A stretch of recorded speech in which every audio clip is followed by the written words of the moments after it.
भारत जल रहा है। दिल्ली से लेकर चेन्नई तक लू की लहरें शरीर को झुलसा रही हैं। तापमान 45 डिग्री सेल्सियस के पार पहुंच चुका है। लेकिन क्या आपने कभी सोचा है, ये गर्मी इतनी बढ़ क्यों रही है? पिछले कुछ वर्षों में भारत में हीट वेव्स यानी लू की घटनाओं में तेजी से बढ़ोतरी हुई है, जिसके मुख्य कारण है जलवायु परिवर्तन। पृथ्वी का तापमान बढ़ रहा है। ग्रीन हाउस गैसों के चलते वातावरण में गर्मी फंस जाती है। वनों की कटाई, पेड़ों की छांव और नमी अब नहीं रही। शहर अब कंक्रीट के जंगल बन चुके हैं। शहरीकरण, इमारतें, सड़कों और वाहनों से पैदा होती गर्मी आसपास के इलाकों को और गर्म बना देती है। इस गर्मी का हमारे शरीर पर बहुत बुरा असर पड़ता है। गर्मी सिर्फ असहज नहीं होती, जानलेवा भी होती है। हर साल सैकड़ों लोग लू से दम तोड़ देते हैं। इसी के प्रभाव हैं हीट स्ट्रोक, शरीर का तापमान बहुत बढ़ जाना, डिहाइड्रेशन, पानी की भारी कमी।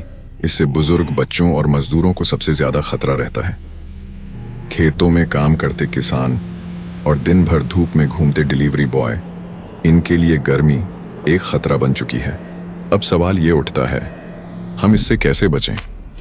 दिन में 11 से 4 बजे तक धूप में बाहर ना निकलें। हल्के और सूती कपड़े पहने, खूब पानी और छाछ, नींबू पानी पिए।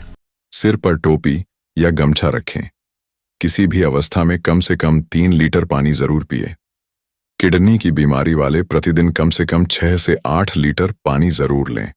जहां तक संभव हो ब्लड प्रेशर पर नजर रखें। किसी को भी हीट स्ट्रोक हो सकता है। ठंडे पानी से नहाएं। मांस का प्रयोग छोड़ें या कम से कम करें। फल और सब्जियों को भोजन में ज्यादा स्थान दें। एक बिना प्रयोग की हुई मोमबत्ती को कमरे से बाहर या खुले में रखें। यदि मोमबत्ती पिघल जाती है तो ये गंभीर स्थिति है। शयन कक्ष और अन्य कमरों में 2 आधे पानी से भरे ऊपर से खुले पात्रों को रखकर कमरे की नमी बरकरार रखी जा सकती है। अपने होठों और आंखों को नम रखने का प्रयत्न करें। अब वक्त आ गया है कि हम जलवायु परिवर्तन को गंभीरता से लें। ये सिर्फ गर्मी नहीं है, ये चेतावनी है।